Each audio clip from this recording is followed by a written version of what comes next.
காலையில் மீண்டும் கர்த்தருடைய வார்த்தைக்கு நேராக நாம் கடந்து செல்வோம். உங்களுடைய வேதாகம் இருக்கும் என்றால் என்னோடு கூட 118வது சங்கீதத்திற்கு நேராக திருப்பிக் கொள்ளுங்கள். 118வது சங்கீதம். நாம் கடந்த சில வாரங்களாக இந்த சங்கீதத்தை நாம் தியானித்து கொண்டு வருகின்றோம். 118வது சங்கீதத்தில் இந்த காலையில் 19வது வசனத்திலிருந்து 23வது வசனம் வரைக்கும் இந்த காலையில் நாம் தியானிக்கும்படியாக இருக்கின்றோம். ஸோ வேதத்தில் இந்த வசனத்தை நீங்கள் கண்டுபிடிச்சிட்டிங்கன்னா என்னோடு கூட ஒரு நிமிடம் எழும்பி நிற்கும்படியாக நான் உங்களை அன்போடு கேட்கின்றேன். இந்த வசனத்தை நாம் சபையாராக எழும்பி தேவ பிரசனத்தில் வாசிக்கும்படியாக நான் விரும்புகின்றேன். 118 19லிருந்து 23 வரைக்கும் ஊழியர் வாசிக்கும் பொழுது அவரோடு கூட சேர்ந்து நாமும் வாசிப்போம். நீதியின் வாசல்களை திறவுங்கள், நான் அவளுக்குள் பிரவேசித்து கர்த்தரை துதிப்பேன். கர்த்தரின் வாசல் இதுவே, நீதிமான்கள் இதற்குள் பிரவேசிப்பார்கள். நீர் எனக்கு செவி கொடுத்து எனக்கு இரட்சிப்பாய் இருந்தபடினாலே நான் உம்மை துதிப்பேன். வீடு கட்டுகிறவர்கள் ஆகாதென்று தள்ளின கல்லே மூளைக்கு தலைக்கல்லாயிற்று. அது கர்த்தரால் ஆயிற்று. அது நம்முடைய கண்களுக்கு ஆச்சரியமாய் இருக்கிறது. ஒரு நிமிடம் தலைகளை தாழ்த்தி ஜெபிப்போமா. பரலோக பிதாவே, காலையில் உங்களுடைய வார்த்தை எவ்வளோ அற்புதமானது. எங்களுடைய இருதயங்களையும் எங்களுடைய காதுகளையும் நாங்கள் திறந்து நீர் எங்களோடு கூட பேசுகின்ற இந்த வார்த்தைகளை நாங்கள் பெற்றுக்கொள்வோம். இந்த காலையில் எங்களோடு கூட இடைபடுங்க நாங்கள் ஜெபிக்கிறோம். ஆண்டவரே, இப்போ ஏற்பட்ட சூழ்நிலை மத்தியிலிருந்து இந்த காலையில் இந்த ஆராதனையில் வந்திருந்தாலும் உங்களுடைய வார்த்தையை நாங்கள் வாசிக்கும் பொழுதும் உங்களுடைய வார்த்தையை நாங்கள் தியானிக்கும் பொழுதும் விடுதலையும் சந்தோஷமும் சூழ்நிலைகள் மாறுவதும் இந்த காலையில் நடப்பதாக நான் ஜெபிக்கிறேன். ஆண்டவரே, எங்களோடு கூட இடைபடுங்க. இயேசுவின் வெளியேறப்பட்ட நாமத்தில் ஜெபிக்கின்றேன் பிதாவே, ஆமேன் ஆமேன். ஆண்டவராகிய இயேசு இந்த பூமியில் இருந்த பொழுது, ஊழியத்தை செய்த பொழுது அவர் சொன்ன வார்த்தைகள் யோவான் 14 அதிகாரத்தில் 27 வசனத்தில் நாம் வாசிக்கலாம். அவர் சொன்னார், என்னுடைய சமாதானத்தை நான் உங்களுக்கு வைத்து போகின்றேன். உலகம் தருகின்ற சமாதானம் இல்லை, இந்த சமாதானம் என்னுடைய சமாதானம் என்று இயேசு மிக அழகாக நம்மை தைரியப்படுத்தும்படியாக, உடைய இதயங்கள் கலங்காது இருப்பதாக, தைரியமாக இருங்கள் என்று நம்மை உற்சாகப்படுத்தும்படியாக அந்த வாக்கு தத்தத்தை ஆண்டவராகிய இயேசு நமக்கு ஞாபகப்படுத்தினார். தேவ பிள்ளைகள் நம்மளுடைய வாழ்க்கையில் நிச்சயம் போராட்டங்கள், பிரச்சனைகள், பள்ளத்தாக்கு வழியாக நாம் கடந்து போவோம். எல்லாருக்கும் ஏற்படக்கூடிய ஒரு சூழ்நிலை தான். ஆனால் இப்படிப்பட்ட சம்பவங்கள் நம்முடைய வாழ்க்கையில் ஏற்படும் பொழுது நாம் அதை எப்படி சந்திப்போம் என்பது நம்மளுடைய விசுவாசத்தை சார்ந்ததாக இருக்கின்றது. ஏனென்றால் நாம் என்னத்தை விசுவாசிக்கின்றோம், யாரை விசுவாசிக்கின்றோமோ அதன்படி தான் நம்முடைய சூழ்நிலையும் நம்முடைய வாழ்க்கையில் நாம் மேற்கொள்வோமா இல்லை அதன் மூலமாக நாம் மேற்கொள்ளப்படுவோமா என்பது நிர்ணயிக்கப்படுகின்றது. தேவ பிள்ளைகளுக்கு இருக்கக்கூடிய அற்புதமான நிச்சயம், நீங்களும் நானும் சேவிக்கின்ற தேவன் அவர் நம்முடைய வாழ்க்கையில் நம்மை கைவிடாத தேவன், நம்மோடு கூட நடக்கின்ற தேவன், பிரச்சனைகள் மத்தியிலும் அக்கினியின் சுவாலின் மத்தியிலும் நம்மோடு கூட இருக்கின்ற தேவனாக இருக்கின்றபடியால் நீங்களும் நானும் தைரியமாக இருக்கலாம். ஒரு ஆமேன் சொல்லுங்களேன். கடந்த 2 வாரங்களாக 118வது சங்கீதத்தை நாம் தியானித்து வருகின்றோம். அநேக அற்புதமான வாக்கு தத்தங்கள் அடங்கியுள்ள சங்கீதம் என்று நான் சொல்லுவேன். இந்த சங்கீதங்களில் பல அற்புதமான வார்த்தைகளை நாம் விசுவாச வார்த்தைகளாக, விசுவாச வாக்கு தத்த வார்த்தைகளாக நாம் நம்மளுடைய வாழ்க்கையில் பிடித்து கொள்ளலாம். முதல் வாரம் நான் பேசின பொழுது நான் பேசின செய்தியின் தலைப்பு தேவன் நமக்காக என்று நான் பேசினேன். தேவன் நமக்காக இருக்கும் பொழுது அவர் பிரச்சனை நேரத்தில், ஆபத்து நேரத்தில் நம்முடைய ஆண்டவர் நம்பத்தக்கவர் என்று நான் சொன்னேன். ஆண்டவருடைய வார்த்தை இந்த சங்கீதத்தில் முக்கியமாக நம்மளுடைய பிரச்சனை நேரத்தில் அவரை நோக்கி கூப்பிடும் பொழுது அவர் நமக்கு அற்புதமாக உதவி செய்து விசாலமான இடத்துல கொண்டு வந்து நிறுத்துவேன் என்று தேவன் நமக்கு வாக்கு பண்ணுகின்றார். இது தேவனுடைய பிள்ளைகளுடைய அற்புத வாக்கு தத்துவம். எப்போ வேணாலும் ஆண்டவரை நோக்கி கூப்பிடும் பொழுது அவர் நமக்கு உதவி செய்கின்ற அற்புத இரட்சகராக இருக்கின்றார். 2வது நான் சொன்னது, ஆண்டவர் மனிதன் நம்மை தவறினாலும், மனிதன் நம்மை கைவிட்டாலும் அவர் நம்மை ஒருபோதும் மறப்பதில்லை, நம்மை கைவிடுவதும் இல்லை. எப்பொழுதும் அவர் நமக்கு உதவியாக இருக்கக்கூடிய அற்புத இரட்சகராக இருக்கின்றார். மனிதனை நம்புவதை காட்டிலும் கர்த்தர் மேல் நம்பிக்கையாயிருப்பது மேலான ஒரு காரியம். பிரபுக்களை நம்புவதை காட்டிலும் கர்த்தர் மேல் நம்பிக்கையாக இருப்பது நலம் என்று நாம் பார்த்தோம். அதற்கு பின்பதாக மூன்றாவது ஒரு சத்தியத்தையும் நான் ஞாபகப்படுத்தினேன். தேவன் நமக்கு விரோதமாக அல்ல, தேவன் நமக்காக இருக்கின்றார். தேவன் நமக்காக இருப்பார் என்றால் மனிதன் நமக்கு என்ன செய்ய முடியும் என்று அழகாக இந்த சங்கீதக்காரன் கேட்கின்றான். கடந்த வாரமும் நாம் பார்த்தது, நம்முடைய தேவன் ஆளுகையின் தேவனாய் இருக்கின்றார். நம்முடைய வாழ்க்கையை அவர் கரத்தில் நாம் ஒப்பு கொடுக்கும் பொழுது, நம்மளுடைய வாழ்க்கையில ஒவ்வொரு நாளும் துவங்கும் பொழுது, இந்த நாள் கர்த்தர் உண்டு பண்ணின நாள், ஆகையால் நான் மகிழ்ந்து களி கூறுவேன் என்ற ஒரு எதிர்பார்ப்போடு கூட ஒவ்வொரு நாளும் நாம் துவங்குவது அவசியம் என்று நாம் பார்த்தோம். அதே போல நான் கடைசியாக சொன்னது, கடந்த வாரம் நாம் ஜெபிக்கும் பொழுதும் ஒரு பெரிய எதிர்பார்ப்போடு கூட ஜெபிப்பது தேவ பிள்ளைகளுடைய மிக முக்கியமான ஒரு பொறுப்பு. ஏனென்றால் நம்முடைய தேவன் அற்புதத்தின் தேவன். அவர் செய்கின்ற எல்லா காரியங்களும் அற்புதமான காரியம். ஆகையால் நாம் ஜெபிக்கும் பொழுதும் ஒரு எதிர்பார்ப்போடு கூட ஜெபிப்பது முக்கியம்.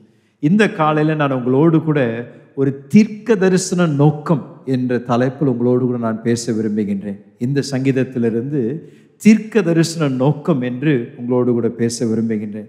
இன்றைக்கு நாம் வாசித்த வசனங்களில் முக்கியமாக நாம் இந்த 22வது வசனம் ஒரு விசேஷமான வசனம். ஏன்னால் வீட்டை கட்டுகின்றவர்கள் ஆகாதென்று தள்ளின கல், அந்த கல் மூளைக்கல் தலைக்கல்லாக மாறியது என்று இங்கே சங்கீதக்காரர் சொல்லுகின்றார். இந்த வசனம் ஒரு விசேஷித்த ஒரு வசனம். பழைய ஏற்பாட்டில் உள்ள அநேக வசனங்களில் அதிகமாக மீண்டும் மீண்டும் பயன்படுத்தப்படுகின்ற புதிய ஏற்பாட்டில் சொல்லப்படுகின்ற ஒரு வசனம் இருக்கும் என்றால் இந்த வசனம் என்று நான் சொல்வேன்.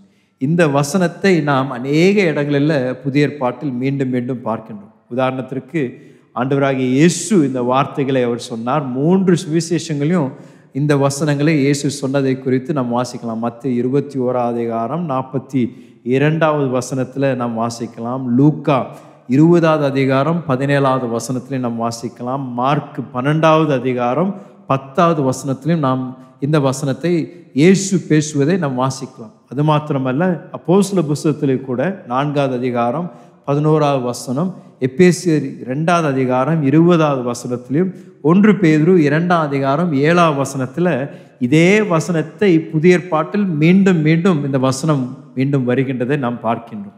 இது ஒரு மிக விசேஷமான ஒரு வசனம். இது இயேசுவை குறித்து, இயேசு இந்த வசனத்தை அவர் தம்மை குறித்தும் பேசுகின்றார். அப்படின்னா ஆண்டவராகிய இயேசு இந்த பூமிக்கு வந்த பொழுது இயேசுவை யாரும் ஏற்றுக்கொள்ளவில்லை. மத தலைவர்கள், யூதர்கள் யாரும் இயேசுவை ஏற்றுக்கொள்ளவில்லை. இயேசுவை புறக்கணித்தார்கள், இயேசுவை தள்ளினார்கள். ஆனாலும் அவர்கள் இயேசுவை தள்ளினாலும் இயேசு போதித்த போதனைகள், இயேசு செய்த ஊழியம் மிக அற்புதமான ஒரு ஊழியமாய் இருந்தது. இந்த மத தலைவர்கள் இயேசுவின் மேல் வைத்திருந்த வெறுப்பினாலும் பகையினாலும் அவரை சிலுவை மரணத்திற்கு ஒப்பு கொடுத்திருந்தாலும் ஆண்டவராகிய இயேசு 3ஆம் நாளில் மீண்டும் உயிரோடு எழும்பி, அவர் ஒருவேளை யூதர்களால் ஒதுக்கப்பட்டிருந்தாலும் அந்த மூளைக்கல் தலைக்கல்லாய் மாறினதை இயேசுவின் வாழ்க்கையில நடந்ததை நாம் பார்க்கின்றோம். இது மாத்திரமல்ல, இயேசு உயிரோடு எழுந்த பின்பதாகவும் இயேசுவின் சீஷர்களும் அதே சூழ்நிலை தான் இருந்தாங்க. புறக்கணிக்கப்பட்டிருந்தார்கள், யாரும் அவர்களை மதிக்கவில்லை, அவர்கள் யாரும் அவர்களை அசட்டை பண்ணலை. அவங்க எது செய்வார்கள் என்று அவர்கள் யாரும் எதிர்பார்க்கல. ஆனாலும் அவர்களையும் கொண்டு ஆண்டவர் அற்புதமான சபை என்ற ஊழியத்தை ஏற்படுத்தி 2000 வருடங்கள் கடந்து போனாலும் இன்னும் ஆண்டவருடைய அற்புதமான சபை இன்றைக்கும் பூமி எங்கும் வளர்ந்து பெருகி கொண்டிருப்பது என்பது இந்த வசனத்தின் நிறைவேறுதலாக இருக்கின்றது. ஒரு அற்புதமான ஒரு வசனம். தேவனுடைய வார்த்தையில மீண்டும் மீண்டும் நாம் பார்க்கக்கூடிய ஒரு அற்புதமான ஒரு வாக்குத்தத்தம் என்னவென்றால், நான் உன்னை நேசிக்கின்றேன், உன் வாழ்க்கைக்கு ஒரு அற்புத நோக்கத்தையும் திட்டத்தையும் வைத்திருக்கிறேன் என்று ஆண்டவர் மீண்டும் மீண்டும் நமக்கு ஞாபகப்படுத்துகின்றார். எரேமியா 29ஆம் அதிகாரம் 11ஆம் வசனம் எல்லாரும் அறிந்திருக்கின்ற வசனம். நீ எதிர்பார்க்கின்ற முடிவை உனக்கு கொடுக்கும்படி நான் உங்கள் பேர்ல நினைத்திருக்கிற நினைவுகளை அறிவேன் என்று கர்த்தர் சொல்லுகிறார். அவைகள் தீமைக்கல்ல, சமாதானத்துக்கு ஏதுவான நினைவுகளே. ஆண்டவர் சொல்றாரு, நீ எதிர்பார்க்கின்ற முடிவை தரும்படியாக நான் உனக்கு ஏற்கனவே உன்னை குறித்து நான் இந்த சிந்தனைகளை சிந்தித்திருக்கிறேன் ஆண்டவர் சொல்றார். அது மாத்திரமல்ல, ஏசாயா 55 அதிகாரத்தில் 8வது 9வது வசனத்தில் மீண்டும் ஆண்டவருடைய வார்த்தை சொல்லுகின்றது, என் நினைவுகள் உங்களுடைய நினைவுகள் அல்ல, வழிகளும் அல்ல என்று கர்த்தர் சொல்லுகிறார். அப்புறம் பூமியை பார்க்கிலும் வானங்கள் எப்படி உயர்ந்திருக்கிறதோ அப்படியே உங்கள் வழிகளை பார்க்கிலும் என் வழிகளும், உங்கள் நினைவுகளை பார்க்கிலும் என் நினைவுகளும் உயர்ந்திருக்கிறது. ஆண்டவர் சொல்றாரு, நீங்க உங்களுடைய வாழ்க்கைக்கு வைத்திருக்கின்ற எதிர்பார்ப்புகளை காட்டிலும் மிக மிக மிக அதிகமாக மிக மிக உயர்வான ஒரு அற்புதமான நோக்கத்தை நான் ஏற்கனவே உங்கள் வாழ்க்கைக்கு வைத்திருக்கிறேன் என்று ஆண்டவர் சொல்லுகின்றார். இது ஒரு இடத்துல இல்லை, பல இடங்களில் மீண்டும் மீண்டும் ஆண்டவர் ஞாபகப்படுத்தக்கூடிய ஒரு அற்புதமான ஒரு வாக்கு தத்துவம். 139வது சங்கீதம் எனக்கு ரொம்ப பிடித்தமான ஒரு சங்கீதம். அங்கே அழகாக சங்கீதக்காரன் எழுதும் பொழுது அவன் 16ஆம் வசனத்தில் ஆங்கில வேதாகமத்தில் சொல்லப்படுகின்றது, நான் கருவில் இருக்கும் பொழுது நீ உன்னுடைய கண்கள் என்னை கண்டது. ஆங்கிலத்தில் சொல்வது, ஒரு நாள் என்னுடைய வாழ்க்கையில் நடப்பதற்கு முன்பதாகவே உம்முடைய புஸ்தக சுருளில் என்னுடைய வாழ்க்கை குறித்து நீர் அத்தனையும் எழுதி வைத்திருக்கிறேன் என்று அங்கே அழகாக சங்கீதக்காரன் சொல்கிறான். நான் யோசித்து பாருங்களேன், நீங்களும் நானும் இந்த பூமியில முதல் சுவாசத்தை சுவாசிப்பதற்கு முன்பதாகவே நம்மை சிருஷ்டித்த அற்புத பரலோக பிதா உங்கள் வாழ்க்கைக்காக ஒரு தீர்க்க தரிசன நோக்கத்தை வைத்திருக்கின்றார். அந்த தீர்க்க தரிசன நோக்கத்தில் ஆண்டவர் உங்கள் வாழ்க்கையில என்னென்னலாம் ஆண்டவர் செய்யணும் என்று ஏற்கனவே தீர்மானித்து வைத்திருக்கின்ற தேவன். அவர் செய்ய நினைத்ததை யாரும் தடை செய்ய முடியாது என்று சொன்ன தேவன் உங்கள் வாழ்க்கைக்கும் என் வாழ்க்கைக்கும் வைத்திருக்கின்ற இந்த தீர்க்க தரிசன நோக்கங்களை நிச்சயமாக தேவன் நிறைவேற்றுவார். வீடு கட்டுறவர்கள் ஆகாதென்று தள்ளின கல்லே மூளைக்கு தலைக்கல்லாயிற்று. இந்த வசனம் ஆண்டவராகிய இயேசுவை குறித்து மாத்திரமல்ல, இது பரலோக பிதா அவர் செய்யக்கூடிய செயலுக்கு ஒரு அடையாளம் என்று நான் சொல்லுவேன். அவர் எப்பொழுதும் ஒருவருடைய வாழ்க்கையில பரலோக பிதா இடைபடுவார் என்றால் அவர் செய்யக்கூடிய வேலையின் ஒரு விசேஷமே இதுதான். அப்படின்னா இந்த வசனத்தை நாம் இன்றைய தினத்திற்கு இந்த வார்த்தைகளை நாம் வியாக்கியானம் பண்ணி நாம் அபியாசப்படுத்துவோம் என்றால் நான் சொல்லுவேன், நம்மளுடைய அவமானத்தின் இடத்தில் ஆண்டவர் நம்முடைய தலையை உயர்த்துவார். நாம் முடிந்து போவோம் என்று நினைத்த இடத்தில் தேவன் ஒரு புதிய துவக்கத்தை ஆரம்பிப்பார். நம்முடைய வாழ்க்கையில அழிவை கொண்டு வரணும் என்று சிந்தித்த சாத்தானுடைய நோக்கங்களை தேவன் மாற்றி அதை தேவன் அற்புதமாக ஒரு புதிய துவக்கமாக தேவன் நம்முடைய வாழ்க்கையில தருவார். இதுதாங்க இந்த காலையில் உங்களை பார்த்து சொல்றேன், நீங்களும் நானும் ஆராதிக்கின்ற தேவன் நம்மளுடைய வாழ்க்கைக்காக ஒரு தீர்க்க தரிசன நோக்கத்தை வைத்திருக்கின்றார். இயேசுவின் வாழ்க்கையில இயேசு இந்த பூமியில அவர் இறங்குவதற்கு முன்பதாக உரைக்கப்பட்ட தீர்க்க தரிசன வார்த்தைகளை ஒன்று விடாமல் அத்தனையும் நிறைவேற்றின அதே பரலோக பிதா உங்களுடைய வாழ்க்கையிலும் என்னுடைய வாழ்க்கையிலும் அவர் என்னெல்லாம் செய்யணும் என்று அவர் தீர்க்க தரிசனமாக அவர் நம்முடைய வாழ்க்கையில நோக்கமாக ஏற்படுத்தி வைத்திருக்கின்றாரோ அது அத்தனையும் தேவன் நிறைவேற்றியே தீருவார். இது மீண்டும் மீண்டும் வசனத்துல அதை நம்ம காணக்கூடிய ஒரு காரியம். அநேக உதாரணங்களை நான் சொல்லலாம். யோசேப்புடைய வாழ்க்கையை எடுத்துட்டீங்கன்னா, அவனுடைய சகோதரர்கள் அவனை பகைத்த நிமித்தம் அவனை எப்படியாவது கொல்லணும் என்று சொந்த சகோதரர்கள் எல்லாரும் திட்டம் செய்து அவனை குழியில தூக்கி போடுறாங்க. அவனை குழியில போட்ட பின்பதாக இந்த சகோதரர்கள் யோசிக்கிறாங்க, முடிஞ்சிடுச்சு அவன் வாழ்க்கை, அவனை தீர்த்து கட்டிட்டோம் என்று யோசிக்கிறாங்க. அவங்க தீர்த்து கட்டிட்டோம் என்று யோசிக்கிறாங்க. ஆனா யோசேப்புடைய வாழ்க்கையில எது முடிவா இருந்திருக்குமோ அந்த மூளைக்கல்லை தேவன் ஒரு தலைக்கல்லாக மாற்றினார். அதே சகோதரர்கள் யோசேப்பின் வாழ்க்கையில வந்து அவனுக்கு முன்பதாக குப்புற விழுந்து அவனுக்கு முன்பதாக இருக்கும்படியாக தேவன் மாற்றினார் என்றால், உங்களுடைய வாழ்க்கையிலும் என்னுடைய வாழ்க்கையிலும் தீர்க்க தரிசன நோக்கங்களை தேவன் நிறைவேற்றாமல் இருப்பாரோ? யோசிச்சு பாருங்களேன். யோசேப்புடைய வாழ்க்கையில அவன் எகிப்துக்கு வராரு. எகிப்துக்கு வந்த உடனே அவர் விற்கப்படுகின்றார். அவர் ஒரு அடிமையாக போத்திபார் வீட்டில் வேலை செய்கிறாரு. அவருக்கு மேலே தவறான குற்றச்சாட்டு, மீண்டும் அபாண்டமான பொய் நிமித்தம் சிறைச்சாலையில் கொண்டு போய் வைக்கப்படுகின்றார். அந்த இடம் சத்ரு யோசேப்புடைய வாழ்க்கையில் ஒரு முடிவாய் இருக்கணும் என்று அவன் விரும்பின இடத்தை தேவன் மூளைக்கல்லை தலைக்கல்லாய் மாற்றினார். இது தேவனுடைய விசேஷம். தேவன் இந்த காரியத்தை செய்வதில் விசேஷித்தமானவராய் இருக்கின்றார். எந்த இடத்தில் உங்களை அவமானப்படுத்தணும், எந்த இடத்தில் உங்களை தீர்த்து கட்டணும், எந்த இடத்தில் உங்களை முடிக்கணும் என்று மற்றவர்கள் திட்டம் செய்தாலும் அவர்களுடைய திட்டங்கள் நிறைவேறாது. உங்களை உண்டாக்கின தேவன் உங்களை குறித்து வைத்திருக்கின்ற தீர்க்க தரிசன நோக்கங்கள் தான் நிறைவேறுவதை உங்கள் கண்கள் காணுமே தவிர சாத்தானுடைய சதி திட்டங்கள் நிறைவேறுவதை நீங்களும் நானும் காண மாட்டோம். ரூத்துடைய வாழ்க்கையை பாருங்களேன். எவ்வளோ இழப்புகள், எவ்வளோ வேதனை. இந்த நாட்களில் ஒரு கணவரை இழந்துட்டீங்கன்னா வாழ்க்கை முடிஞ்சுது. அதற்கு பின்பதாக ஒன்றும் நடக்காது. அதுக்கு பின்பதாக சபிக்கப்பட்ட வாழ்க்கை தான். ஆனால் ரூத் என்ற இந்த பெண்மணி யெகோவா தேவனை உறுதியாக பிடித்து கொண்ட நிமித்தம் எங்க அவ வாழ்க்கை முடிக்கப்பட்டிருக்கணுமோ அந்த இடத்துல தீர்க்க தரிசன நோக்கத்தை தேவன் ரூத்து மூலமாக தேவன் துவங்க ஆரம்பித்தாருங்க. இதுதான் தேவன் உங்களுடைய வாழ்க்கையிலும் என்னுடைய வாழ்க்கையிலும் தேவன் செய்ய வல்லவராய் இருக்கின்றார். பக்கத்துல பார்த்து சொல்லுங்க, தேவன் உங்கள் வாழ்க்கைக்கு ஒரு தீர்க்க தரிசன நோக்கத்தை வைத்திருக்கிறார். ஆகையால் நீங்கள் கலங்க வேண்டாம், பயப்பட வேண்டாம். சங்கீதக்காரர் சொல்றாரு, 138வது சங்கீதம் 8வது வசனத்தை கொஞ்சம் வாசிங்களேன். 138:8. கர்த்தர் எனக்காக யாவையும் செய்து முடிப்பார். கர்த்தாவே, உமது கிருபை என்றும் உள்ளது. உமது கரத்தின் கிரியைகள் நெகிழ விடாதிருப்பீராக. கர்த்தர் எனக்காக யாவையும் செய்து முடிப்பார். இந்த வசனத்தை நான் உங்களுக்கு விளக்குவதற்கு முன்பதாக நான் இன்னொன்று என்ன சொல்ல விரும்பினேன்னா, ஆண்டவரை பொறுத்த வரைக்கும் நம்மளுடைய வாழ்க்கையில் சம்பவிக்கின்ற ஒரு சம்பவத்தை கூட ஆண்டவர் வீணாக்க விட மாட்டார்.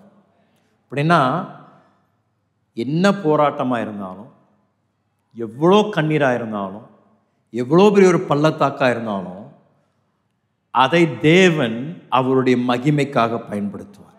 இன்னைக்கு நீங்கள் சிந்தி கொண்டிருக்கின்ற கண்ணீர் வீணாக போகாது. இன்றைக்கு நீங்கள் போராடி கொண்டிருக்கின்ற போராட்டம் மறக்கப்படாது. அந்த இடத்தையும் அந்த கண்ணீரையும் அந்த பள்ளத்தாக்கையும் தேவன் பயன்படுத்தி உங்களுடைய வாழ்க்கையில் அவருடைய மகிமையை தேவன் நிச்சயம் வெளிப்பட செய்வார். தேவ பிள்ளைகளுக்கு இது ஒரு அற்புதமான ஒரு நம்பிக்கை. என்னுடைய வாழ்க்கையில் ஏதும் தற்செயலாக நடப்பதில்லை. எது நடந்தாலும் தேவன் அதை அனுமதித்திருக்கின்றார். அவர் அதை அனுமதித்திருந்தாருன்னா அதற்கு ஒரு அற்புத ஒரு நோக்கத்தை வைத்திருக்கின்றார். அதை நிச்சயம் நிறைவேற்றுவார். அதுதான் இந்த சங்கீதக்காரர் சொல்றாரு, ஆகாது என்று தள்ளப்பட்ட கல் அந்த மூளைக்கல் தலைக்கல்லாயிற்று என்று சொல்றார். ஸோ இந்த வசனம் வரலாம். 138வது சங்கீதம் 8வது வசனம் சொல்றாரு, இந்த கர்த்தர் எனக்காக யாவையும் செய்து முடிப்பார். இது ஆண்டவர் உங்களுக்கும் எனக்கும் தரக்கூடிய வாக்கு. பக்கத்துல பார்த்து சொல்லுங்க, அவர் எல்லாத்தையும் பார்த்துப்பார். நம்ம எதை குறித்தும் கவலைப்பட வேண்டாம். உமது கிருபை என்றும் உள்ளது என்று சொல்றார். எங்க பிரச்சனை வரும்னா, அவருடைய தீர்க்க தரிசன நோக்கத்தை அவர் நிறைவேற்றுவதற்கு நாம் போய் உதவி செய்ய ஆரம்பிக்கிறோம்ல, அங்கதான் பிரச்சனை வருது. என்னங்க, அவருடைய தீர்க்க தரிசன நோக்கத்தை நம்மளுடைய வாழ்க்கையில நிறைவேறுவதற்காக நாம் அவருக்கு போய் உதவி செய்ய பார்க்கறோம்ல, அங்கதான் பிரச்சனை வரும். இல்லைன்னா இன்னொரு விதத்தில் சொல்லணும்னா, நம்ம சும்மா இல்லாம நம்ம கையை உள்ள விட்டு அதை ஒரு உழப்புறோம்ல, அங்கே தான் பிரச்சனையே வருது. அதான் ஆண்டவர் சொல்றாரு அவருடைய வார்த்தையில, நீ அமைதியா இருந்து நானே தேவன் என்பதை நானே தேவன் என்று அறிந்து கொள்கின்றார். நீ அமைதியா இல்லைன்னா என்ன ஆகாது? அவர் தேவன் என்று அறிந்து கொள்ள முடியாது. இதுதான் பிரச்சனை. அநேக நேரத்தில் நமக்கு கொஞ்சம் அவசரம், நமக்கு கொஞ்சம் வேகம் வேணும். ஏன் ஆண்டவரை இவ்வளவு நேரம் தாமதிக்கிறீங்க? ஏன் ஆண்டவரை வாக்குத்தத்தங்கள் நிறைவேறாமல் இருக்கு? எப்போ ஆண்டவரை இந்த மூளைக்கல் தலைக்கெல்லாம் மாறும்? இதை நான் உங்களுக்கு உதவி செய்கிறேன், இங்கிருந்து நான் தூக்கிட்டு வந்து இங்கே கொஞ்சம் வச்சு கொடுக்குறேன், ஆண்டவரை இதை கொஞ்சம் தலைக்கெல்லாம் மாற்றுங்கன்னு ஏதாவது செய்தோன்னா அது பிரச்சனை தான். யோசேப்புடைய வாழ்க்கையில் அதான் நடந்தது. அவர் எவ்வளோ போராட்டங்கள், குழியில் போட்டாங்க, பேசாமல் இருந்தார். போத்திபார் வீட்டில் போய் அடிமையாக இருந்தார், பேசாமல் இருந்தார். போய் சிறைச்சாலையில் போட்டாங்க, அங்கேயும் பேசாமல் இருந்தார். ஆனால் ஒரு நேரம் வந்துச்சு, திடீர்னு யோசேப்புக்கு ஏதாவது ஒன்று செய்யணும் அப்படின்னு தோணுச்சு. அப்போது பார்வோனின் அரண்மனையிலேருந்து வந்த அந்த மனிதனை பார்த்து இந்த கனவு வியாக்கியானம் என்பதாக அவர் சொல்கிறாரு, நீ அங்கே போன பிறகு என்னை நீ கொஞ்சம் நினச்சிக்கோ, என்னை நினைவு கூறுன்னு சொன்னார். அது வரைக்கும் சும்மா தானே இருந்தார். ஆண்டவர் அழகாக ஒன்றா நடத்திட்டு வந்தார். இவர் வாயை திறந்து என்னை நீ நினச்சிக்கோன்னு சொன்னார்ல, கையை உள்ளே விட்டுட்டார். கையை உள்ளே விட்டோன்னே அது வரைக்கும் ஒழுங்காக வந்துட்டு இருந்தது. அவர் கையை உள்ளே விட்டனால் 2 வருஷம் இன்னும் அங்கேயே இருந்தார். இங்கேருந்து அந்த மனுஷன் அவர் போகிறதுக்கு முன்னாடி கையை குலுக்கி, ஐயா உங்களை மறக்காமல் இருப்பேனா ஐயா, நீங்கள் எனக்கு எவ்வளோ நன்மையை செய்துட்டீங்க, உங்கள் பேர் என் நாவன் உச்சியில் தான் ஐயா இருக்குன்னு சொல்லிட்டு போன மனிதன் மறந்துட்டான். எப்படிங்க மறந்தாரு? அவர் ஒரு மறக்க வச்சார். ஒருத்தர் இருந்தாரு, மறக்கவும் வைப்பாரு, நினைவு கூறவும் வைப்பார். சில நேரத்தில் நம்ம அவசரப்பட்டோம்னா மறக்க வைப்பாரு, பொறுமையா இருந்தோம்னா நினைவு கூற வைப்பார். அப்படின்னா யோசேப்பு 2 வருடம் அவர் சொன்ன பின்பதாக 2 வருடம் அங்கேயே இருந்தார். அவர் மறந்துட்டார், கேட்டதே மறந்துட்டார் யோசேப்பு. அவர் மறந்த பின்பதாக ஆண்டவர் அவ்வளோ நாளாக மறந்திருந்த இந்த மனிதனை ஆண்டவர் மீண்டும் தட்டி அவனை நினைவு கூற வைத்து யோசேப்புக்கு தெய்வீக நோக்கங்களையும் தீர்க்க தரிசன திட்டத்தையும் நிறைவேற்றும்படியாக தேவன் செயல்பட்டதை நாம் பார்க்கிறோம். இன்றைக்கு நான் உங்களையும் பார்த்து சொல்றேன், நீங்களும் நானும் தைரியமா இருங்க, கவலைப்படாதீங்க. இன்னைக்கு எப்பேற்பட்ட பிரச்சனையா இருந்தாலும் பரவாயில்ல, எவ்வளோ ஆழமான ஒரு பள்ளத்தாக்கா இருந்தாலும் பரவாயில்ல, எவ்வளோ ஒரு பெரிய ஒரு போராட்டமா இருந்தாலும் பரவாயில்ல, உங்கள் மேல் ஒரு தீர்க்க தரிசன நோக்கம் ஒன்று இருக்கின்றதையா.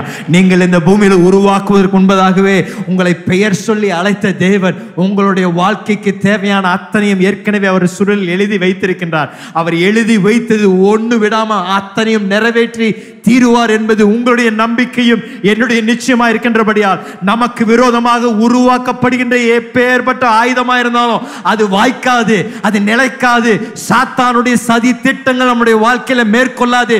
ஏனென்றால் நீங்களும் நான் ஆராதிக்கின்ற தேவன் வல்லமை உள்ளவர். அவர் செய்ய நினைத்ததை நிச்சயமாக நிறைவேற்றி தீர்த்து முடிப்பார் என்ற நம்பிக்கை இருக்கின்றபடியால இன்றைக்கு புறக்கணிக்கப்பட்டது போல காணப்படலாம், இன்றைக்கு மறந்தது போல காணப்படலாம், இன்றைக்கு வெக்கத்தின் இடத்துல நீங்கள் இருக்கலாம், அவமானத்தின் இடத்துல இருக்கலாம். ஆனா உங்களை பார்த்து சொல்றேன், இதே இடத்துல ஆண்டவர் உங்களை கொண்டு வந்து நிறுத்தி அங்க தலையை நிமிர செய்து உங்கள் தலையை எண்ணெயால் அபிஷேகம் பண்ணி உங்கள் சத்துருக்கள் முன்பதாக ஒரு பந்தியை ஆயத்தப்படுத்தி, இவன் என் மகன், இவன் என் மகள், இவன் மேல் நான் பிரியமா இருக்கிறேன் என்று உங்களை சபிக்கணும் என்று யோசித்தவர்கள் உங்களை ஆசீர்வதிக்கும்படியாக தேவன் காரியங்களை மாற்ற வல்லவராயிருக்கின்றார்.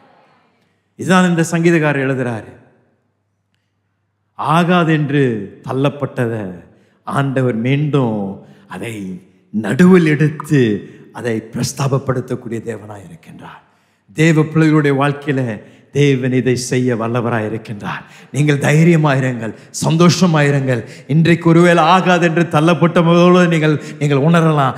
ஆனால் நீங்களும் நானும் சேவிக்கின்ற தேவன் அற்புதங்கள் செய்கின்ற தேவன் இருக்கின்றபடியால் அதே இடத்துல தேவன் ஒரு அற்புதத்தை செய்ய வல்லவராய் இருக்கின்றார். அதற்கு பின்பதாக நான் சொல்ல விரும்பினது 2வது காரியம், இந்த 3 வசனங்கள்ல இந்த நன்றி சொல்லும் பழக்கத்தை நம்முடைய வாழ்க்கையில் ஏற்படுத்துவது மிக அவசியம். இந்த நன்றி சொல்லக்கூடிய பழக்கத்தை ஏற்படுத்துவது மிக அவசியம். இந்த முழு சங்கீதமே 118வது சங்கீதம் ஒரு நன்றியின் சங்கீதம், துதியின் சங்கீதம். எப்பொழுதும் துதித்து கொண்டே இருக்கிறார், ஆண்டவருக்கு நன்றி சொல்லிக்கொண்டே இருக்கிறார். அநேக வசனங்கள் உண்டு. 19வது வசனம் 20 வாசிங்க, 19 வாசிங்க. நீதியின் வாசல்களை திறவுங்கள், நான் அவைகளுக்குள் பிரவேசித்து கர்த்தரை துதிப்பேன். நான் அவைகளுக்குள் பிரவேசித்து என்ன பண்ணுவாராம்? கர்த்தரை துதிப்பேன் என்று சொல்றார். அங்க உள்ள வந்தவுடனே நான் சும்மா இருக்க மாட்டேன், அவரை நான் துதிப்பேன்.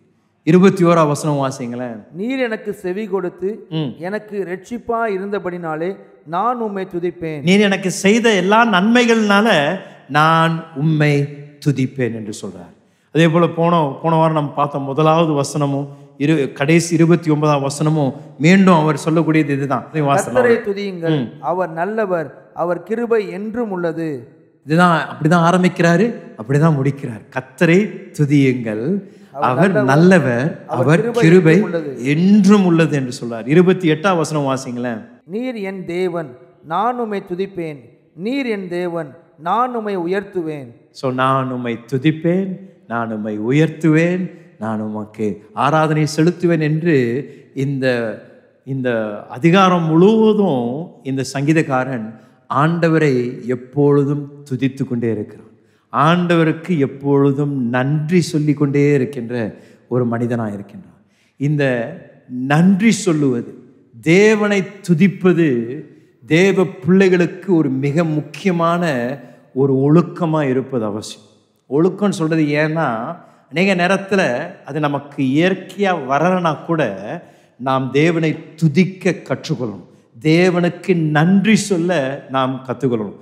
சங்கீதத்தில் அதனால தான் வாசிக்கிறோம், கர்த்தரை எக்காலத்திலும் நான் ஸ்தோத்திரிப்பேன், அவருடைய துதி எப்பொழுதும் என் வாயில் இருக்கும் என்று சொல்லப்படுகிறது. அப்படின்னா ஆண்டவருடைய பிரசனத்திற்கு நம்ம வரும்பொழுதெல்லாம் அவரை எப்பொழுதும் துதித்து கொண்டே இருப்பது, எப்பொழுதும் அவரை ஸ்தோத்திரித்து கொண்டே இருப்பது ஒரு மிக ஆவிக்குரிய வல்லமை உள்ள செயல். ஏனென்றால் அவருக்கு நன்றி சொல்வதும் நம்முடைய வாழ்க்கையில் ஏற்படுகின்ற வெற்றிகளுக்கும் ஒரு கனெக்ஷன் உண்டு. எவ்வளோக்கு எவ்வளோ நன்றி சொல்ல நம்ம கற்றுக்கொள்கிறோமோ அவ்வளோக்கு அவ்வளோ வெற்றிகளை நம்முடைய வாழ்க்கையில் நம்ம காண ஆரம்பிப்போம். துதிக்க துதிக்க துதிக்க ஆண்டவருடைய வார்த்தையில் நம்ம பார்க்கக்கூடியது, எரிகோ மதில்கள் கீழே விழுகும், ரதங்கள் அது நமக்கு விரோதமாக வந்திருந்தாலும் நிர்மூலமாக்கப்படுகின்றது. அநேக இடங்களில் ஆண்டவர் இஸ்ரவேல் ஜனங்களுக்கு கற்றுக் கொடுத்தது துதிங்க துதிங்க, இந்த இடத்துல என்னை துதிக்க ஆரம்பிங்க, உங்கள் சூழ்நிலை மாறும் என்று ஆண்டவர் பல இடங்களில் கற்றுக் கொடுக்கிறார். அநேக நேரத்தில் நம்ம தேவனிடத்தில் வரும்பொழுது நம்ம இந்த துதிக்கிறத, நன்றி சொல்வதை அதிகமாக பண்ணாமல் போய்விடணும். ஏதோ ஆண்டவர் நமக்கு கடனாளியை போல சில நேரத்தில் நம்ம யோசிக்கிறோம். ஆண்டவர் நமக்கு ஏதோ இந்த நன்மை செய்து தான் ஆகணும், ஆண்டவர் இதை நம்மளுடைய வாழ்க்கையில் நடப்பிக்க தான் ஆகணும் என்று அவர் நமக்கு ஏதோ ஒரு கடனாளியை போல நம்ம பார்க்க ஆரம்பிக்கணும். நான் சொல்லுவேன், அவர் நமக்கு கடனாளி இல்லை, நம்ம தான் அவருக்கு கடனாளி. நம்ம இங்கே 100 ஆயுசு நாட்கள் இங்கே வாழ்ந்தாலும், எவ்வளோ துதித்தாலும் நம்மளுடைய துதி போதாது. அவர் செய்த நன்மைகள் ஏராளமான நன்மைகள். அவரை துதிக்கிறது தேவ பிள்ளைகள் செய்யக்கூடிய ஒரு அற்புதமான ஆவிக்குரிய வல்லமையான செயல். தேவ பிள்ளைகள் இதை நம்மளுடைய வாழ்க்கையில் இதை ஏற்படுத்தணும். அதனால தான் சில நேரத்தில் ஆராதனை நேரத்தில் நம்ம ஆராதிக்கும் பொழுது மௌனமாக இருக்கக்கூடாது, நம்ம அமைதியாக இருக்கக்கூடாது. ஏன்? அந்த அமைதியாக இருக்கும் பொழுது நம்மளுடைய அற்புதங்களை இழந்து விடுகின்றோம். தேவன் நம்மளுடைய வாழ்க்கையில் செய்ய இருக்கின்ற காரியங்களை காணாமல் போய்விடுகின்றோம். அதனால தேவனுடைய பிரசனத்தில் நாம் நிற்கும் பொழுது அவரை துதிக்கவும், அவரை உயர்த்தவும், அவருடைய நாமத்திற்கு நன்றியை செலுத்துவது நீங்களும் நானும் செய்ய வேண்டிய ஒரு மிக அற்புதமான ஒரு செயல்.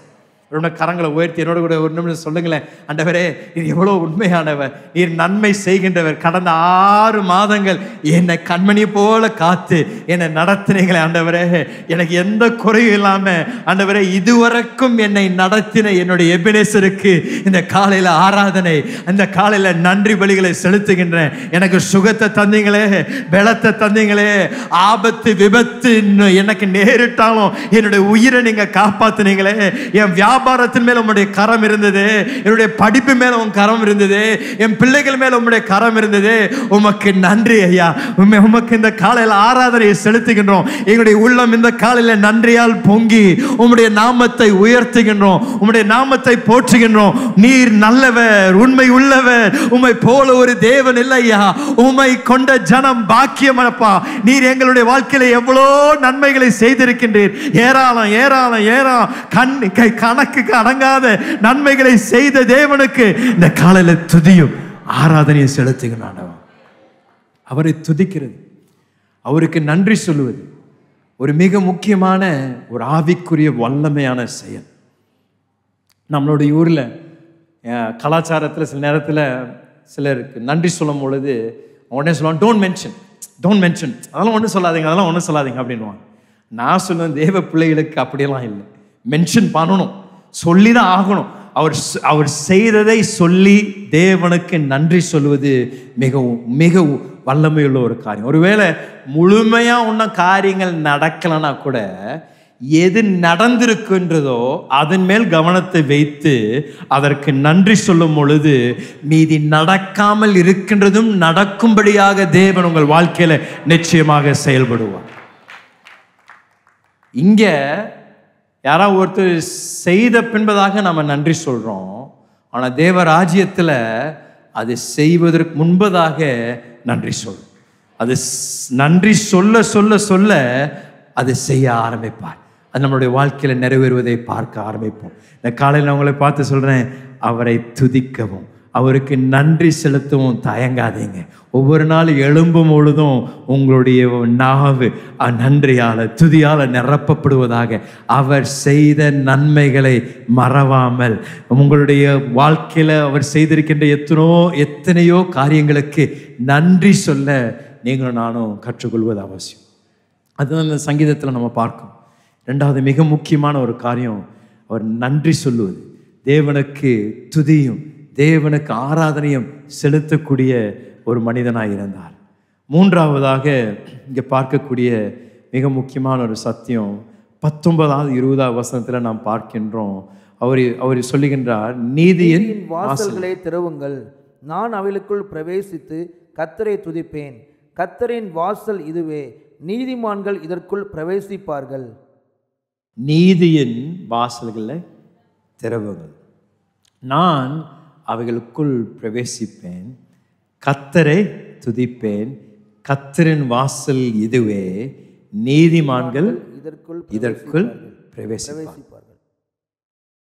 இங்கே இவர் அழகாக எழுதக்கூடிய இந்த சங்கீதத்தின் வார்த்தைகள் நாம் நம்மளுடைய விசுவாச வாழ்க்கையில நடக்கும் திசையை குறித்து இங்கே நம்ம வாசிக்கணும். அவர் சொல்லக்கூடிய காரியங்களை நீங்கள் கவனித்தீர்கள் என்றால், அவர் சொல்றாரு, இந்த நீதியின் வாசல்கள் அப்படின்னா தேவ பிள்ளைகள் அவர்கள் நடக்க வேண்டிய திசை இந்த நீதியின் வாசல்களை நோக்கி நடக்கிறது அவசியம். தேவனுடைய பிரசனத்தில் வந்து நிற்பது, தேவனுடைய பிரசனத்தில் அவரை ஆராதிப்பது தேவ பிள்ளைகளுக்கு இருக்க வேண்டிய ஒரு கவனம். அப்படின்னா ஆண்டவர் நம்முடைய வாழ்க்கையில அற்புதங்களை செய்த பின்பதாக, விடுவித்த பின்பதாக, நாம் ஜெபித்த ஜெபங்களுக்கு பதிலை கண்ட பின்பதாக நாம் எதை நோக்கி நடக்கின்றோம் என்பது மிக முக்கியம். அநேக நேரத்தில் என்ன நடக்கின்றது என்றால், நாம் ஜெபிக்கிறோம், விடுதலைக்காக ஆண்டவருடைய அற்புதங்களுக்காக ஜெபிக்கிறோம். ஆனால் அது நடந்த பின்பதாக நாம் அந்த எங்க ஆண்டவர் நம்மை எங்கிருந்து தூக்கினாரோ அந்த இடத்திலிருந்து முன்பு செல்லாமல் அங்கேயே இருந்துடும், அதே இடத்துல இருந்துடும். அதே இடத்துல இருக்கும் பொழுது அவருடைய தீர்க்க தரிசன நோக்கங்களை நம்முடைய வாழ்க்கையில் நிறைவேறுவதை காண்பதில்லை. உதாரணத்துக்கு நான் சொல்கிறேன், இப்போது நம்ம கடனில் இருக்கிறோம், பயங்கர கடன், உங்களுக்கு எப்படி இதிலிருந்து வெளியே வர முடியாது என்று தெரியாத அளவுக்கு கடனில் இருக்கிறீங்க, ஜெபிக்கிறீங்க. இந்த சங்கீதக்காரன் ஜெபித்தது போல ஒரு இக்கட்டான சூழ்நிலை ஆண்டவரை நோக்கி கூப்பிடுறீங்க. ஆண்டவர் உங்களுக்கு அற்புதமாக ஒரு விடுதலை தரார். அற்புதமாக ஆண்டவர் உங்களுக்கு அந்த கடன் பிரச்சனையிலிருந்து ஆண்டவர் உங்களுக்கு ஒரு விடுதலை தரார். இந்த விடுதலையை தந்த பின்பதாக அடுத்த நாள் நீங்க இந்த நீதியின் வாசலை நோக்கி நடக்காம இருந்த இடத்துல இருந்து திருப்பி அடுத்த நாள் போய் இன்னொரு இடத்துல போய் 20,000 கடன் வாங்கினீங்கன்னா அந்த தீர்க்கதரிசன நோக்கத்தை பார்க்க மாட்டீங்க. உங்க குடும்பத்துல பிரச்சனை, உங்க குடும்பத்துல ஒரே சண்டை, ஜெபிக்கிறீங்க, ஆண்டவரே சமாதானத்தை தாங்க, ஆண்டவரே எங்களுடைய குடும்பத்தை கட்டி எழுப்புங்க, மனஸ்தாபங்களை மாற்றுங்கள் ஜெபிக்கிறோம். ஆண்டவர் அற்புதமாக குடும்பத்தை ஒன்றா இணைக்கிறார், அற்புதமாக மீண்டும் உடைந்ததை கட்டி எழுப்புறாரு.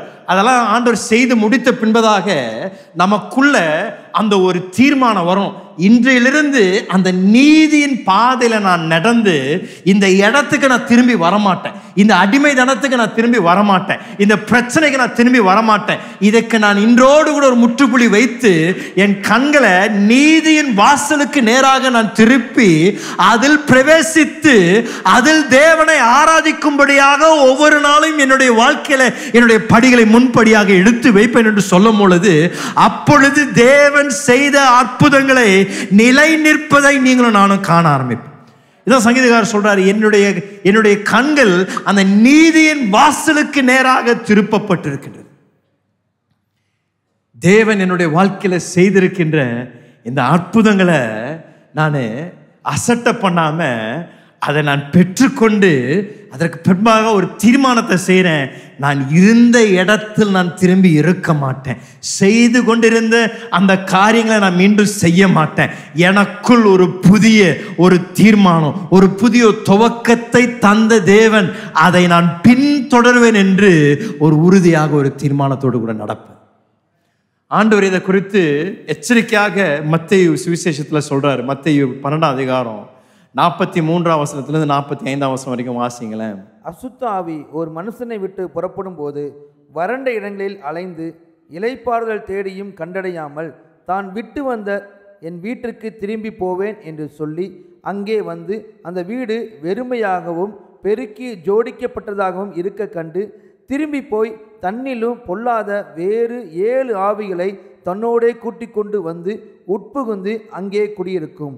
அப்பொழுது அந்த மனுஷனுடைய முன் நிலைமையிலும் அவன் பின் நிலைமை அதிக கேடுள்ளதாக இருக்கும். அப்படியே இந்த பொல்லாத சந்ததியாருக்கு சம்பவிக்கும் என்றார். ஆண்டவர் அழகாக விளக்குறார் என்ன நடக்கின்றது. ஒருவனுக்குள்ள இருந்த அசுத்த ஆவி அவனை விட்டு அகற்றப்படுகின்றது. அந்த அசுத்த ஆவி அவனை விட்டு போன பின்பதாக விடுதலை பெற்ற அந்த நபர் அவன் இருந்த இடத்திலே இருந்த நிமித்தம் அவன் எதையும் முன்னேறல. அங்கிருந்து அவன் எந்த விதத்திலையும் முன்னேறும்படியாக அவன் எந்த படிகளும் எடுக்கல. இன்னும் உள்ள அவனுடைய காலியான இடத்தை அவன் நிரப்பாத பட்சத்தில் அங்கே வெளியே அனுப்பப்பட்ட அசுத்தாவி மீண்டும் திரும்பி வந்த பொழுது இது காலியாக ஆயத்தமாக இருப்பதை பார்த்து அவனுடைய மிந்தின நிலைமையை காட்டிலும் அவனுடைய பிந்தின நிலைமை இன்னும் பரிதாபம் என்று ஆண்டவர் சொல்றார். அப்படின்னா ஆண்டவருடைய வார்த்தையை நம்ம கவனிக்கும் பொழுது இந்த விடுதலையை பெற்ற உடனே தேவ வார்த்தை நம்மை நோக்கி வரும் பொழுது நம்மை சேற்றிலிருந்து தேவன் தூக்கி எடுத்த பின்பதாக அந்த பழைய வாழ்க்கைக்கு, பழைய பழக்கத்திற்கு, பழைய நட்புகளுக்கு அதுக்கு ஒரு முற்றுப்புள்ளி வைத்து நம்முடைய பார்வையை இந்த நீதியின் வாசலுக்கு நேராக திருப்பி அதற்கு நேராக நடக்க ஆரம்பிக்கும் பொழுது அப்பொழுது தீர்க்க தரிசனமாக தேவன் நம்முடைய வாழ்க்கையில நிறைவேற்றும்படியாக வைத்திருக்கின்ற நோக்கம் அத்தனையும் நிறைவேறுவதை நீங்களும் நானும் காண்போம். இதுதான் சங்கீதக்காரர் சொல்றாரு. அந்த நீதியின் வாசல்ல அதற்குள்ள நான் பிரவேசிப்பேன். பிரவேசித்த பின்பதான் அங்க யார் இருப்பாங்க? நீதிமான்கள் அங்க இருப்பார்கள். அப்படின்னா அந்த தீர்மானம், நீதியின் வாழ்க்கையை வாழும்படியாக தீர்மானித்தவர்கள் தேவ சன்னிதானத்திற்கு நேராக வருவார்கள். நான் தேவ பிரசனத்திற்குள் ஒவ்வொரு வாரமும் நம்ம வருவது, இந்த நீதியின் வாசலை நோக்கி வருவது, நீங்களும் நானும் தேவன் நம்முடைய வாழ்க்கையில செய்திருக்கின்ற அற்புதங்களை நிலை நிற்க செய்யக்கூடிய ஒரு செயல் என்று நான் சொல்லுவேன். 118ஆவது சங்கீதம் ஒரு அற்புதமான ஒரு சங்கீதம். இந்த சங்கீதத்தில் அநேக வாக்குத்தத்தங்கள் உண்டு, அநேக அற்புதமான வார்த்தைகள் நம்முடைய வாழ்க்கையின் சூழ்நிலைக்கு ஏற்ற விதத்தில் எழுதப்பட்ட ஒரு அற்புத சங்கீதம் என்று நான் சொல்லுவேன். இந்த சங்கீதத்திலிருந்து நாம் பார்த்த அநேக சத்தியங்களை நீங்களும் நானும் ஞாபகம் வைக்க வேண்டிய 3 முக்கியமான காரியங்களை நான் சொல்லி உங்களோடு கூட ஜெபிக்கும்படியாக விரும்புகிறேன். முதலாவது நான் சொன்னது தேவன் நமக்காக. அப்படின்னா ஆண்டவர் நம் பட்சத்தில் இருக்கும் பொழுது மனிதன் நமக்கு என்ன செய்வான் என்ன நடந்தாலும் அவர் நம்மோடு கூட இருக்கின்றார். அவர் நம்முடைய வாழ்க்கையில் அவர் நோக்கத்தையும் திட்டத்தையும் நிறைவேற்றுகின்றபடியால் நீங்களும் நானும் பயப்பட என்றும் அவசியம் இல்லை. இரண்டாவது நாம் பார்த்தது, அவர் ஆளுகை செய்கின்ற தேவனாய் இருக்கின்றார். அவர் இந்த நாளை அவர் ஆளுகை செய்கின்றார். நம்ம வாழ்க்கைக்கு தேவையான அத்தனையும் தேவன் ஆளுகை செய்கின்றார். அவர் எந்த ஒரு காரியமும் நம்முடைய வாழ்க்கையில் அவருடைய ஆளுகைக்கு அப்பாற்பட்டதல்ல. தேவ பிள்ளைகள் தங்களுடைய வாழ்க்கையை அவருக்கு ஒப்பு கொடுக்கும் பொழுது அவரை ஒவ்வொரு நாளும் தேவன் அவருடைய சித்தங்களை நிறைவேற்றுகின்ற தேவனாய் இருக்கின்றார். இன்றைக்கு மூன்றாவதாக 118வது சங்கீதத்தில் பார்த்த அற்புதமான சத்தியம் என்னன்னா, ஒரு தெய்வீக தீர்க்க தரிசன நோக்கம் தேவன் வைத்திருக்கின்றார். நாம் இன்றைக்கு ஒருவேளை தள்ளப்பட்டிருக்கலாம், புறக்கணிக்கப்பட்டிருக்கலாம். ஆனால் தேவன் ஒரு தீர்க்க தரிசன நோக்கத்தை நமக்காக வைத்திருக்கின்றபடியால் அவர் என்னெல்லாம் செய்யணும் என்று ஏற்கனவே தேவன் நிர்ணயித்திருக்கின்றாரோ அத்தனையும் நம்முடைய வாழ்க்கையில நிறைவேற்றியே தீவிடுவார். ஹல்லேலூயா. எளிமை நிலைங்க. இந்த காலையில் உங்களோடு கூட ஜெபிக்கும்படியாக விரும்புகிறேன். இந்த காலையில் கொயர் மேலே வரும் பொழுது இன்றைக்கு யார் யார் என்னென்ன சூழ்நிலை மத்தியிலிருந்து நீங்கள் வந்திருந்தாலும் தேவ வார்த்தைகள் இன்றைக்கு உண்மை உள்ளதையா. என்ன ஒரு போராட்டமாக இருந்தாலும், எப்பேற்பட்ட ஒரு பள்ளத்தாக்காக இருந்தாலும், எவ்வளோ கண்ணீரை நீங்கள் பார்த்துருந்தாலும், இன்றைக்கு நான் உங்களை பார்த்து சொல்கிறேன், நீங்களும் நானும் சேவிக்கின்ற தேவன் அற்புதங்களின் தேவன். காரியங்களை மாறுதலாக முடிய தேவன் நிச்சயம் செய்வார். எப்பேற்பட்ட சூழ்நிலையாக இருந்தாலும் இந்த காலையில் அதை உயர்த்தி தேவ பிரசனத்தில் வச்சிருங்க. ஆண்டவரத்தில் பார்த்து சொல்லுங்க, ஆண்டவரே இந்த நாள் நீங்கள் தானே உண்டாக்கினீங்க, இந்த நாள் நீங்கள் தானே சிருஷ்டித்தீங்க, இந்த நாளில் எல்லாவற்றையும் உங்கள் கரத்தில் ஒப்பு கொடுக்குற ஆண்டவரே, எல்லாவற்றையும் நன்மைக்கு ஏதுவாக என்னுடைய வாழ்க்கையில் முடிப்பதற்காக நன்றி ஆண்டவரே. ஒரு சில நிமிடம் நல்ல கரங்களை உயர்த்தி இருக்கிற இடங்களை நீங்கள் இந்த காலையில் ஜெபிக்க ஆரம்பிங்க. இருக்கிற இடங்களில் இந்த காலையில் தேவனை உயர்த்த ஆரம்பிங்க. உங்களுடைய சூழ்நிலை என்னவா இருந்தாலும் சரி, எப்பேற்பட்ட ஒரு போராட்டமாக இருந்தாலும் சரி, ஒரு நம்பிக்கை இல்லாத ஒரு இடத்திலிருந்து நீங்கள் இந்த காலையில் வந்திருக்கலாம். ஆனால் இன்றைக்கு நீங்கள் நின்று கொண்டிருக்கின்ற இடம் சாதாரணமான இடம் இல்லையா. இது நீதியின் வாசலுக்குள் நீங்கள் பிரவேசித்திருக்கிறீங்க. இந்த இடத்துல நீதிமான்கள் கரங்களை உயர்த்தி தேவ பிரசனத்திலிருந்து அவர்கள் பெற்றுக்கொள்ள வேண்டியதை பெற்றுக்கொள்கின்ற ஒரு இடம். இந்த காலையில் பலத்தை பெற்றுக்கொள்ளலாம், அற்புதங்களை பெற்றுக்கொள்ளலாம், சுகத்தை பெற்றுக்கொள்ளலாம். தேவன் உங்கள் வாழ்க்கையில என்ன செய்யணும் என்று நீங்கள் வாஞ்சையா இருக்கின்ற இந்த காலையில் கரங்களை உயர்த்தி பெற்றுக்கொள்ளுங்க, பெற்றுக்கொள்ளுங்க, அற்புதங்களை பெற்றுக்கொள்ளுங்க, விடுதலையை பெற்றுக்கொள்ளுங்கள். உங்களுடைய சூழ்நிலைகள் இன்றைக்கு மாற்ற தேவன் வல்லவராய் இருக்கின்றார். வந்த வண்ணமாக நீங்கள் திரும்பி செல்லணும்னு அவசியம் இல்லை. இன்றைக்கு ஒரு தெய்வீக சந்திப்பு, இன்றைக்கு ஒரு தெய்வீக விடுதலை, இன்றைக்கு உங்களுடைய அற்புதத்தின் நாள், இன்றைக்கு உங்களுடைய விடுதலையின் நாள், இன்றைக்கு தேவன் உங்களுடைய வாழ்க்கையில் ஒரு புதிய அத்தியாயத்தை துவங்குகின்ற நாள். என்றோடு கூட சத்துருவன் நல்ல அந்தகார கிரிகள் ஒரு முற்றுப்புள்ளி வைக்கின்ற ஒரு நாள். நல்ல உயர்த்துங்க, உயர்த்துங்க, துதிங்க, துதிங்க. ஆண்டவரை பார்த்து சொல்லுங்க, ஆண்டவரே எக்காலத்தில் நான் உம்மை துதிப்பேன் ஆண்டவரே, உம்முடைய துதி என்னுடைய வாயில எப்பொழுது இருப்பதாக.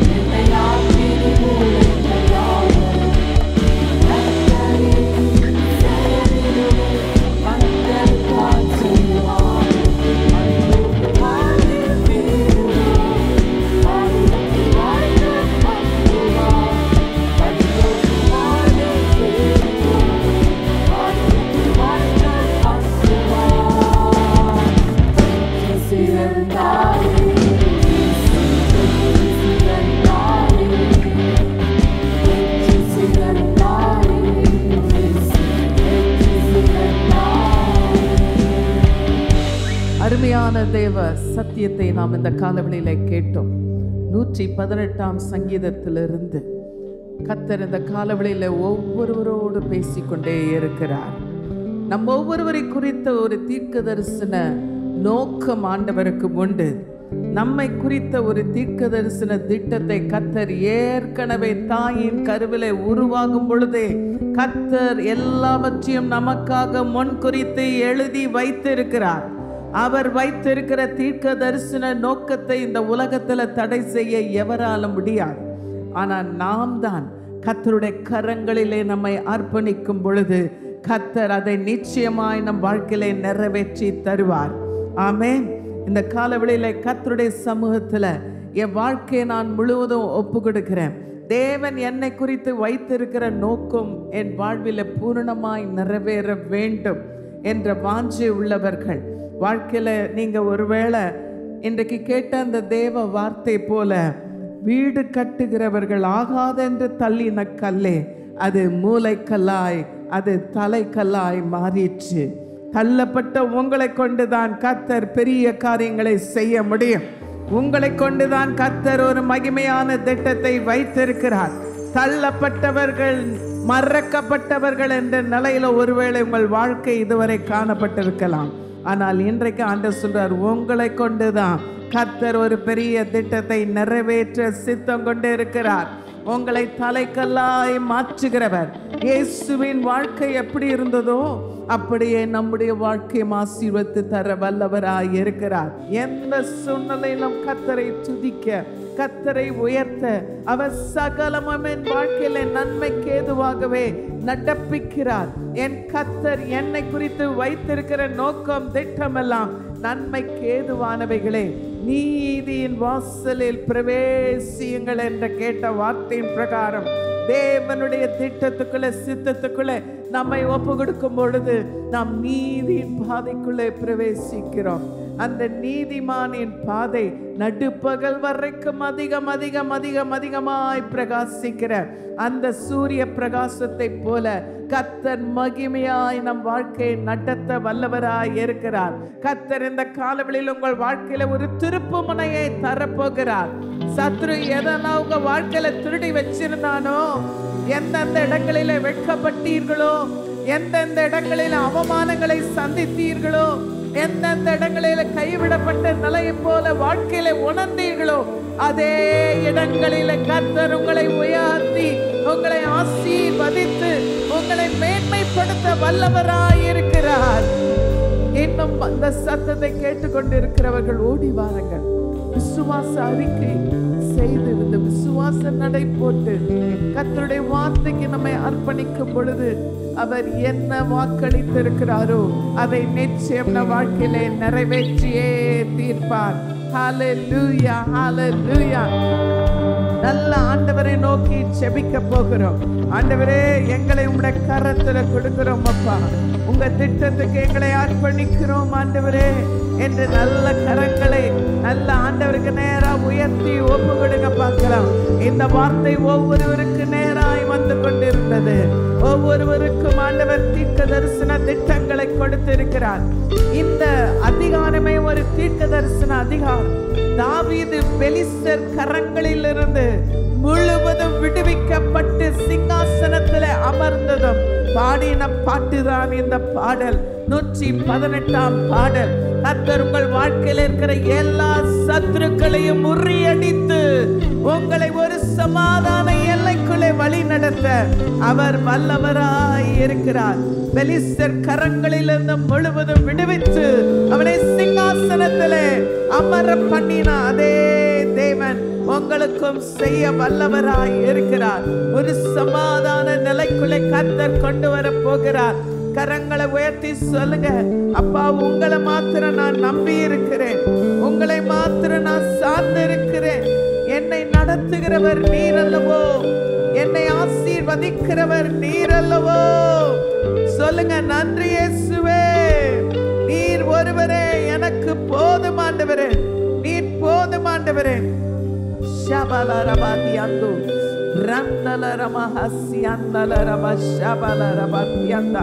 நல்ல கரங்களை உயர்த்தி கர்த்தருக்கு நன்றி, நன்றி.